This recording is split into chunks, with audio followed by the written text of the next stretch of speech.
আজি আছো মই এখন বগৰী বাৰীত আৰু ইয়াত আপোনালোকে দেখিছে খুব সুন্দৰকৈ আপেল বগৰী লাগি আছে লমালমে আৰু ইয়াত কেইবাটাও প্ৰজাতিৰ মানে বগৰী এই দদাদিওজনে মানে লগাইছে আৰু সকলোবিলাক আপোনালোকক জনাবলৈ চেষ্টা কৰিম। গতিকে আপোনালোকে ভিডিঅ'টো সম্পূৰ্ণকৈ চাই থাকিব। আৰু আজি আছো মই নতালপথাৰ গাঁৱত আৰু ইয়াত দদাদিওৱে মানে খুব সুন্দৰকৈ কেইবাও বিঘা মানে ইয়াত বগৰী খেতি কৰি স্বাৱলম্বিতাৰ পথ বাছি লৈছে।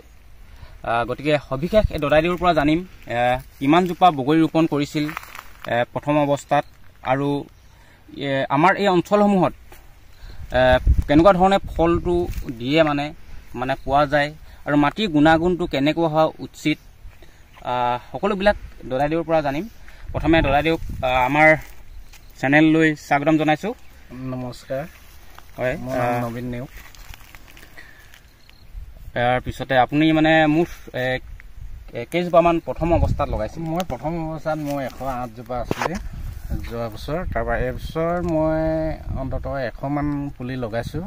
তো ভালেই হৈছে, পুলিবোৰ মানে বগৰী যথেষ্ট আছে বুলি ক'ব লাগিব।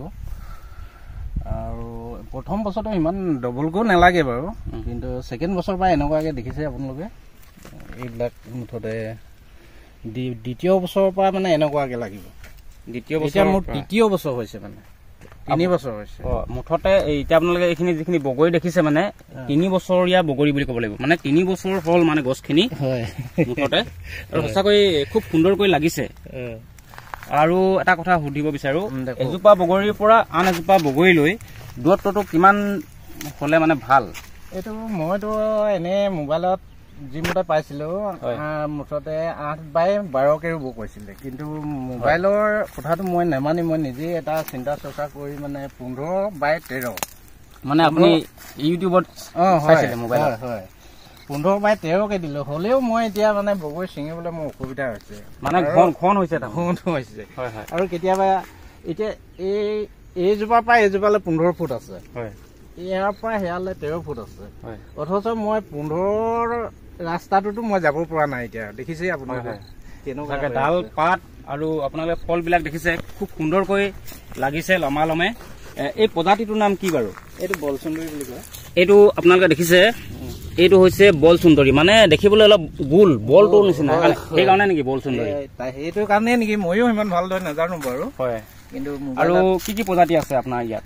মোৰ ইয়াত বল সুন্দৰী আৰু এইটো কাশ্মীৰ আপেল হয় সুন্দৰী বুলি কয়। তাৰপিছত আৰু এটা প্ৰজাতি আছে, এই নামটো মিছ ইণ্ডিয়া বুলি এটা আছে। Miss India? মিছ ইণ্ডিয়া, কিন্তু মিছ ইণ্ডিয়া থাকিও আৰু বেলেগ এটা প্ৰজাতি আছে, সেই প্ৰজাতিৰ নাম মই মানে 4-5টামান প্ৰজাতি আপোনাৰ বাৰীত আছে? ঠিক। আপোনালোকে দেখিছে কাশ্মীৰ আপেল, এইটো কাশ্মীৰ আপেল ন? হয়, এইটো মানে অলপ এইটো ৰঙচুৱা, সৰুৰ পৰা ৰঙচুৱা নেকি? এইটো সৰুৰ পৰা মানে একেবাৰে সৰু থাকোঁতে ৰঙচুৱা নহয়, এইটো গ্ৰীণ কালাৰ হয়। তাৰ পৰা অলপ ডাঙৰ হোৱাৰ পাছতে এই কালাৰটো আহি যায়। মানে এইটো কালাৰ মানে অলপ ডাঙৰ হোৱাৰ পিছতে মানে আহি যায়। আৰু ইয়াত মানে পানীৰ ব্যৱস্থা বা কীটনাশক কিবা দৰৱ প্ৰয়োজন হয় নেকি? এইটো এই পাতৰ পোক এটা ধৰে, সৰু সৰু বিছা টাইপৰ। হয়, এইটো মানে এনে যিকোনো দৰৱ মাৰি দিলে ভাল হৈ যায়। ধৰি লওক আমি চাহত যিবিলাক দৰৱ ব্যৱহাৰ কৰোঁ, সেই দৰৱবিলাক মানে স্প্ৰে কৰি দিব লাগে, ভাল হৈ যায়। তাৰপিছত পানী ব্যৱস্থা কৰিছে নেকি? পানীৰ ব্যৱস্থা মই এতিয়ালৈকে কৰা নাই। এতিয়ালৈকে কৰা নাই? নাই কৰা। হয়। 100 জোপাত আপুনি কিমান উৎপাদন কৰিছিল? 100 জোপাত অন্ততঃ মই 45 কুইণ্টেল মান বগৰী বিকা হ'ল। হয়, যোৱা বছৰ মানে আপুনি 45 কুইণ্টেল বগৰী বিক্ৰী কৰিলে? বিক্ৰী কৰিলোঁ। আনুমানিক আপোনাৰ মানে উপাৰ্জন কিমান হৈছিল? আনুমানিক উপাৰ্জন অন্ততঃ 2,30,40,000 তেনেকুৱা। মানে 2,50,000 অনুমানিহে কৈছো, অনুমানিকে ক'ব লাগিব, যিহেতু খুচুৰাকৈ বিক্ৰী হয়তো। মানে 2,50,000 2.5 লাখ টকা মানে আপুনি ধৰি লওক 100 জোপা বগৰীত পৰা লাভ কৰিছিল। মানে লাভ হৈছিল। ইয়াৰ খৰচ পাতিটো তেনেকুৱাকে নহয় চাগে? বিশেষ খৰচ পাতি নাই, এনেই মই এইটো DAP দিওঁ আৰু এই আমাৰ নিজৰ গোবৰ আছে ন, মানে মিক্স কৰি দিয়ে? মিক্স কৰি দিওঁ কম পৰিমাণে। গোবৰ অলপ ধৰি লওক, DAP অলপ দি কিনি তেনেকৈ দিয়া হয়। আৰু হয়, এতিয়া মানে আপোনালোকেও এনেকুৱা ধৰণৰ যদি খেতি কৰিব বিচাৰে বা আপোনালোকেও মানে যদি ইচ্ছুক কোনোবা আছে দদাইদেউৰ সৈতে মানে যোগাযোগ কৰিব পাৰে, কেনেকুৱা ধৰণে খেতিটো কৰিলে লাভান্বিত হ'ব পাৰে, তেতিয়াহ'লে আপোনালোকে মানে দদাইদেউৰ লগত যোগাযোগ কৰি ল'ব পাৰে। নাম্বাৰটো মই যদি আপোনালোকৰ প্ৰয়োজন হয় স্ক্ৰীণত দি দিম, দদাইদেউৰ সৈতে যোগাযোগ কৰি ল'ব পাৰে। আৰু যদি কোনোবা এতিয়াতো কাজদহা আহি আছে, কাজদহা হৈ আছে, কিছুমানে এতিয়া বগৰী বেচিব বিচাৰে, হয় নাই? আপোনাৰ ইয়াৰ পৰাও নিব পাৰিব। মই আজিৰ পৰা আৰম্ভ কৰিছোঁ। আজি হৈছে 28 জানুৱাৰী, আজি মানে আৰম্ভ কৰিছে বগৰী ছিঙিবলৈ দদাইদেউৱে। আৰু আপোনালোকে আহিব লাগিব নতালপথাৰ, কাকপথাৰ অঞ্চলৰ কৈলাশপুৰৰ নতালপথাৰ গাঁৱত আহিব লাগিব। আৰু কণ্টেক্ট নাম্বাৰটো আপোনালোকক দি দিম। যদি আপোনালোকে বগৰী কম দামতে কিনিব বিচাৰে তেতিয়াহ'লে এই বাৰীলৈ আপোনালোকে আহিব পাৰে। আৰু যেনেকুৱা ধৰণৰ বগৰী মন যায়, মানে এফালে দেখিছে বল সুন্দৰী, হয় নাই? আৰু কাশ্মীৰ আপেল কৈছিল, আৰু মিছ ইণ্ডিয়া, বহুত ধৰণৰ মানে বগৰী ইয়াত উপলব্ধ আছে। গতিকে আপোনালোকে নিব পাৰে আৰু কাজদহাত বিক্ৰী কৰিব পাৰে। বৰ্তমান আপোনালোকক দামটো জনাই নিদিওঁ, যিহেতু দামটো উঠা নমা হৈ থাকে। আৰু মই সুধিব আচলতে বিচৰা নাই কিমান টকাকৈ বিক্ৰী কৰিছে। আপোনালোকে নিজে আহিব, কম দামতে পাব নিশ্চয়। ময়ো যোৱা বছৰ নিছিলোঁ আৰু মই নিয়ে থাকোঁ ইয়াৰ পৰা, আৰু বহুত মানে আহি থাকে। আজি আপুনি কিমান ছিঙিছে? যিহেতু আজি ছিঙিছে, আজি 50 কেজি ছিঙিছে। আজি 50 কেজি ছিঙিছে, হয়। আজি মানে বেপাৰীক মানে এইটো হোলচেলকৈ দিব, 50 কেজি আৰম্ভণি কৰিছে আজি। আৰু আজিৰ দিনটোতে আহি পালোঁ আমি, যিদিনা মানে আৰম্ভণি কৰিছে সেই দিনটোতে আজি আহি পাইছোঁ। আৰু সঁচাকৈ আহি মানে খুব ভাল লাগিছে। এনেকুৱা ধৰণে খেতিবিলাক আচলতে কৰিব লাগে, নৱপ্ৰজন্মক মানে উৎসাহিত কৰিব পৰা মানে এটা মানে খেতি। সাধাৰণতে আমি ধান খেতি বা অন্যান্য শাক পাচলি খেতিহে কৰোঁ। এনেকুৱা ধৰণৰ মানে ব্যৱসায়িক ভিত্তিত আমি বগৰী খেতি প্ৰায় কমেই কৰোঁ। আমাৰ অঞ্চলসমূহত ক'বলৈ গ'লে খুব কম কৃষকেহে মানে বগৰী খেতিৰ সৈতে জড়িত। ঘৰত যদি আছে এজোপা দুজোপা বা 3জোপা 4জোপা এনেকৈ লগাই, খাবৰ কাৰণে লগায়, কিন্তু ব্যৱসায়িক ভিত্তিত মানে এনেকুৱা ধৰণে মানে 1বিঘা 2বিঘা এনেকুৱা ধৰণে মানে খেতি নকৰে প্ৰায়। আৰু এইজোপা যে আপোনালোকে বগৰী গছ দেখিছে, এই বগৰী গছজোপাৰ মানে বয়স এবছৰ হৈছে। এবছৰ সম্পূৰ্ণ হোৱা নাই, এবছৰ সম্পূৰ্ণ হোৱাই নাই বোলে। কিমান ওখ হ'ল? যোৱা বছৰ মাৰ্চত ৰুইছিলে হা, আপোনালোকে এতিয়া জানুৱাৰী, আৰু 2 মাহ হ'লে মানে 1 বছৰ হ'ব। গতিকে আপোনালোকে চাওক, এইটো হৈছে বল সুন্দৰী প্ৰজাতিৰ বগৰী, আৰু খুব সুন্দৰকৈ এবছৰতে ইমানখিনি লাগিছেই।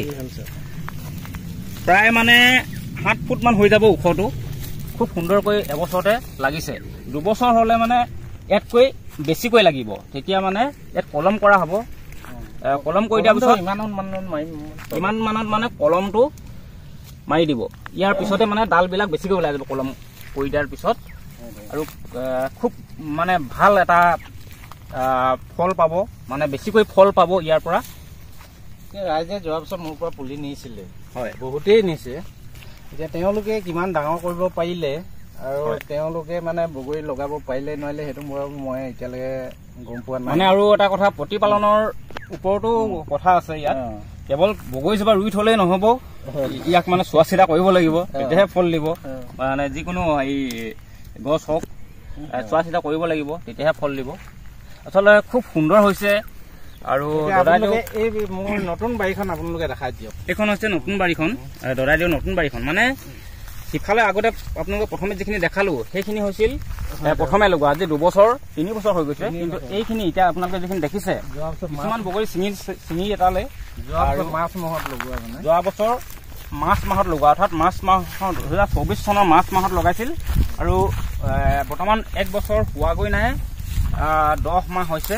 আৰু 10 মাহৰ এজোপা হৈছে বগৰী। আপোনালোকে চাওক, খুব সুন্দৰকৈ লাগিছে। এই সকলোখিনি চাগে দদাইদেউ হেৰি বল সুন্দৰী বগৰী নেকি? বল সুন্দৰী নহয়, ইয়াত মোৰ মিছ ইণ্ডিয়া এইজোপা যেনে মিছ ইণ্ডিয়া। এইফালে মানে মিছ ইণ্ডিয়া বগৰীও আছে ইয়াত। আপোনালোকে দেখিছে, এইজোপা হৈছে মিছ ইণ্ডিয়া। এইজোপাৰ এবছৰ হৈছে। বৰ্তমান ইয়াৰ পৰা ছিঙা হ'লেই হোৱাটো বহুতখিনি ছিঙিছে। ইয়াত মানে প্ৰায় 1 বিঘামান মানে যোৱা বছৰ লগাইছিল। 99 জোপা, মানে 99টা পুলি আছে, 99টা পুলি ইয়াত লগাইছিল। গোটেইকেইটা বগৰী পুলি ঠিকে আছেনে? সঁচাকৈ খুব সুন্দৰকৈ দদাইদেউৱে মানে ব্যৱসায়িক ভিত্তিত বগৰী খেতি কৰিবলৈ চেষ্টা কৰিছে, খুব ভাল হৈছে। আৰু কোনো ইচ্ছুক কৃষকে যদি বগৰী খেতি কৰিব বিচাৰে তেতিয়াহ'লে মানে দদাইদেউৰ পৰা পুলি নিব পাৰিব। আৰু দদাইদেউৱে কেইবাটাও প্ৰজাতিৰ মানে বগৰী খেতি কৰিছে। আপোনালোকক যদি পুলিৰ প্ৰয়োজন হয় দদাইদেউৰ পৰা নিব পাৰিব। মই স্ক্ৰীণত ফোন নাম্বাৰটো দি দিম। আৰু যদি আপোনালোকে বগৰী বিক্ৰী কৰিবলৈও যদি বিচাৰে তেতিয়াহ'লে দদাইদেউৰ পৰা নিব পাৰিব। কেইবাটাও প্ৰজাতিৰ বগৰী আছে, মিছ ইণ্ডিয়া আছে, কাশ্মীৰ আপেল আছে, বল সুন্দৰী আৰু মানে কেইবাটাও প্ৰজাতি আছে নহয় জানো। প্ৰায় 4-5টা প্ৰজাতিৰ দদাইদেউৰ সৈতে বগৰী উপলব্ধ আছে। আৰু বন্ধুসকল, আজিলৈ ভিডিঅ'টো ইমানতে সামৰিছো। অন্য এটা ভিডিঅ'ত লগ পোৱাৰ আশাৰে ধন্যবাদ। নমস্কাৰ।